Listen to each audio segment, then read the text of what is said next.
Okay, let's do reference angles, but this time with radians instead of degrees. So this time we are going to label each axis a little different. And instead of 90 degrees, we're going to do pi halves, because from what we just did in the last part, we know that 90 degrees is pi halves radians. 180 degrees is pi.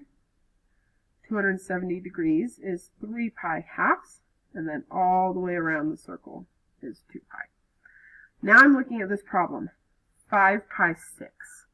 If I think about 5, 6 pi, which quadrant is that going to go in? Well, I know it's going to be in quadrant 2, because 5, 6 is just less than 1 whole. So 5, 6 pi or 5 pi 6 will be just less than 1 pi. Which means that my reference angle right here, take the difference, is going to be pi 6. Or, if it still helps your head to think in terms of degrees, we just learned in the last video, pi 6 is 30 degrees. Which means it's a 30, 60, 90. I can fill this in. Hypotenuse is always 1 because this is the unit circle. So this side will be 1/2 and this side will be root 3 over 2. The shorter side is always 1/2. The longer side is always root 3 over 2. Just make sure you draw it correctly for that to work.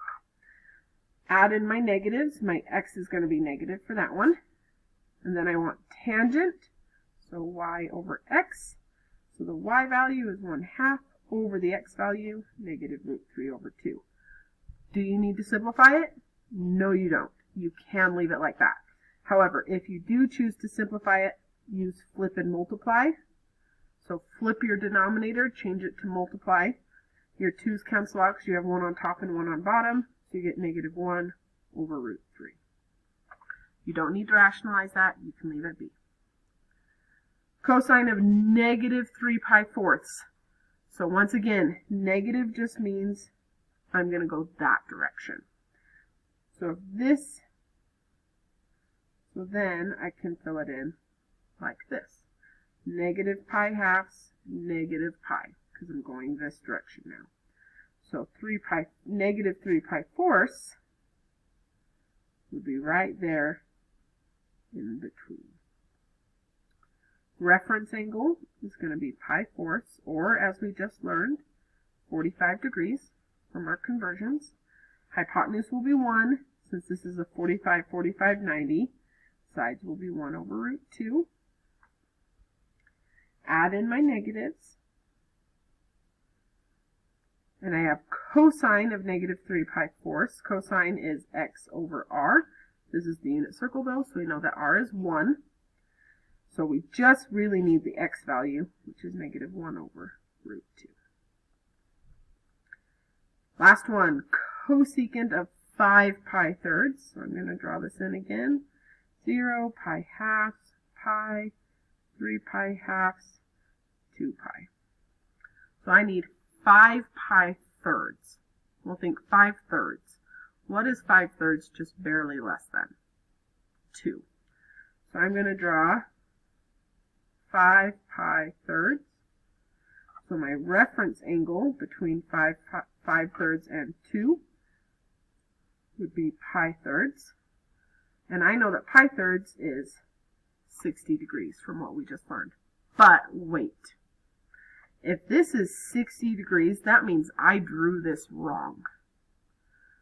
Because 60 is closer to a right angle than it is to 0. So my 60 degrees should actually be like that. So I am going to redraw it. There's my pi thirds reference angle, or 60 degrees. So 5 pi thirds. And that looks a lot more like 60 degrees than the old one did. Hypotenuse is 1. This is a 30, 60, 90. So the short side is 1/2. Long side is root 3 over 2. Add in my negative. Cosecant is opposite of sine. So sine is y over r, so cosecant will be r over y. The radius is 1. The y value is negative root 3 over 2. Once again, you can leave it like that, or if you want to do flip and multiply, you can do that too. But you do not need to rationalize either. So, okay, that's standard position. In the next video, we will talk about unit circle a little bit.